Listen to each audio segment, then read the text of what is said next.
మేనిఫెస్టోలో ఉంచిన 6 గ్యారంటీ పథకాలను కాంగ్రెస్ ప్రభుత్వం అమలు చేస్తుందని ఖానాపూర్ ఎమ్మెల్యే వెడ్మ బొజ్జు పేర్కొన్నారు. శుక్రవారం జన్నారం మండలం పొన్కల్ గ్రామ పంచాయతీలో నిర్వహిస్తున్న ప్రజాపాలన కార్యక్రమానికి ఆయన హాజరయ్యారు. ముందుగా ప్రెస్ క్లబ్ క్యాలెండర్లను ఆవిష్కరించారు. ఈ సందర్భంగా ప్రెస్ క్లబ్ సభ్యులు ఎమ్మెల్యేను సన్మానించి ప్రెస్ క్లబ్ భవనానికి నిధులు మంజూరు చేయాలని వినతి పత్రం ఇచ్చారు. దీనికి ఆయన సానుకూలంగా స్పందించి నిధులు మంజూరు చేస్తానని హామీ ఇచ్చారు. అనంతరం అక్కడికి వచ్చిన ప్రజలతో మాట్లాడారు. అనంతరం ఏర్పాటు చేసిన సమావేశంలో ఆయన మాట్లాడుతూ ఇచ్చిన మాట ప్రకారం 6 గ్యారంటీల అమలు కోసం ప్రభుత్వం కార్యక్రమాలు స్వీకారం చుట్టిందన్నారు. ప్రభుత్వం ఏర్పాటై నెల రోజులు గడవక ముందే కొందరు సోషల్ మీడియా వేదికగా ఆరోపణలు ప్రారంభించారని ఆరోపించారు. గత ప్రభుత్వం రాష్ట్రాన్ని అప్పుల ఊబిలోకి నెట్టిందని, అన్ని కుదుట పడగానే 100 రోజుల్లో ఇచ్చిన హామీ ప్రకారం అన్ని హామీలు నెరవేరుస్తామన్నారు.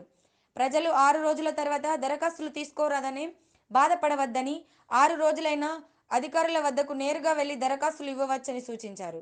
ప్రజాపాలన గ్రామ సభ గురించి 2 రోజుల ముందే గ్రామాలకు సమాచారం ఇవ్వాలని, ఏ రకాల గుర్తింపు పత్రాలు ఇవ్వాలో దరఖాస్తులు నింపే విధానం తెలియజేయాలని అధికారులకు సూచించారు.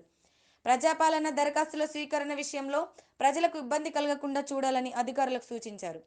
ఈ కార్యక్రమంలో ఎంపీపీ సరోజన, గ్రామ సర్పంచ్ జక్కు భూమేష్, తహసీల్దార్ వేణుగోపాల్, ఉప సర్పంచ్ శ్రీనివాస్ గౌడ్, జన్నారం ఎంపీటీసీ రియాజుద్దీన్, మాజీ ఎంపీపీ శంకరయ్య, కాంగ్రెస్ పార్టీ జిల్లా ప్రధాన కార్యదర్శి గుర్రన్ మోహన్ రెడ్డి, మాజీ బ్లాక్ కాంగ్రెస్ అధ్యక్షుడు ఇసాక్, సీనియర్ కాంగ్రెస్ నాయకులు రాజశేఖర్, సుధాకర్ నాయక్, రాజన్న, మాణిక్యం, కరుణాకర్, రమేష్, ఇందయ్య, రాకేష్, హేమంత్, ముజ్జు తదితరులు పాల్గొన్నారు.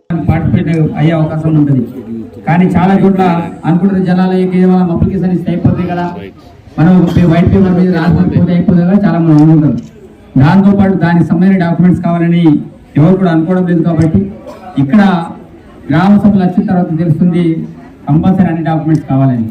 కాబట్టి ప్రభుత్వం అనేది 6 రోజులు ఏవైతే 6 గ్యారెంటీలు అన్నదో 6 గ్యారెంటీలని ఇప్పటికే మేము మహిళలకు ఉచిత బస్సు ప్రయాణం, దాంతోపాటు 10 లక్షల ఇన్సూరెన్స్ స్టార్ట్ చేయడం అనేది జరిగింది. చాలా మంది అనుకుంటున్నారు 9వ తారీఖు నాడు చేస్తామన్నారు కదా, ఏమైంది చేయలేదని చాలా మంది సోషల్ మీడియాలో అనేక రకాలుగా కామెంట్లు చేస్తుంది. అలాంటి సోదరులు కొంత ఓపికతోటి ప్రభుత్వానికి సహకరిస్తే బాగుంటుంది.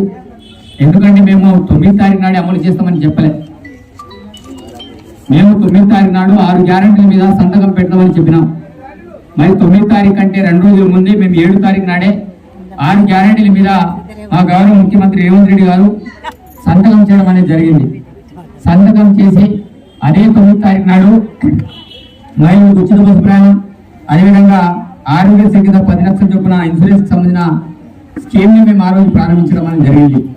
మిగతావన్నీ కూడా 6 రోజుల నుంచి కూడా చెప్పినాం మేము 100 రోజులు పూర్తి చేస్తామని. ఈ రోజు కూడా నేను చెప్తున్నా 100 రోజులు పూర్తి చేస్తామని. కాబట్టి దీని మీద ఇష్టమజ్ఞుడు కామెంట్ పెట్టడం మంచిది కాదు.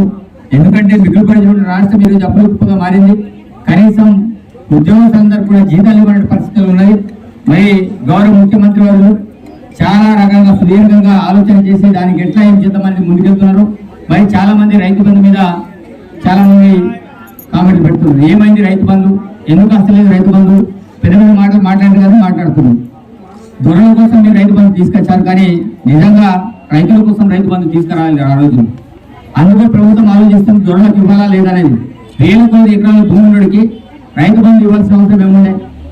మరి ఆ విషయంలో ప్రభుత్వం ఇవ్వాలా ఇవ్వకూడదని నిర్ణయం తీసుకోబోతుంది. కాబట్టి కొంతమంది ఐఏఎస్ ఆఫీసర్లు ఐపీఎస్ ఆఫీసర్లు కూడా రైతు బంధు వచ్చింది. అటు ప్రభుత్వం నుంచి అతనికి వేతనం వస్తుంది, ఇటు భూమి పరంగా